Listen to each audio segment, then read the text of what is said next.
আমার স্কুলের পাশেই একটু খালের ওই পাশে আমার টেইলার্সের দোকান। আমার হাজবেন্ড ওখানে দোকানদারি করে। আমরা দোকানে আসছি, দোকানে এসে দেখি যে ধামধুম খালি খালের উপর আওয়াজ হচ্ছে, আর স্কুলের বাচ্চারা মাঠে খেলা করছে প্রায় 100-র উপরে। তো আমি করলাম কি, ওই দোকান থেকে একটু বের হয়ে বাইরে দাঁড়ায় দেখি যে আমাদের আমাদের সুইপার আর আমাদের মোস্তফা দারোয়ান ওরা দুইজনে বড় বড় আটি করে করে নিয়ে ফেলছে খালের মধ্যে। তখন আমি ও পাশ থেকে আমি ভিডিও করলাম আর বললাম যে কি জুবায়ের ভাই, আপনারা সরকারি চারা ফেলে দিচ্ছেন কেন? জুবায়ের ভাই বলতেছে, আপা এগুলা সুরাইয়া ম্যাডাম বলছে ফেলে দিতে, এগুলা পচে গেছে।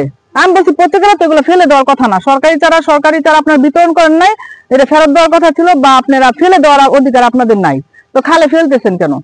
তারপরে আমি সাথে সাথে আসলাম, ভিতরে ঢুকলাম, এসে দেখি আমার 200-250 ছেলে মেয়ে প্রায় মাঠে খেলতে ছেলেরা। RICL TMX, যুগের পর যুগ স্থাপনা থাকে মজবুত।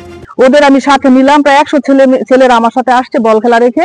আমরা ওদেরকে নিয়ে ভিতরে ঢুকলাম, ঢুকে দেখি খালের ওই পাশে গেছি, গিয়ে দেখি 400-500 ছাড়া খালের অর্ধেক করে গোড়াটা নিচে পড়ে আছে, 400-500 ছাড়া উপরে, আর 200-250 চারার মতো পানিতে ভাসতেছে।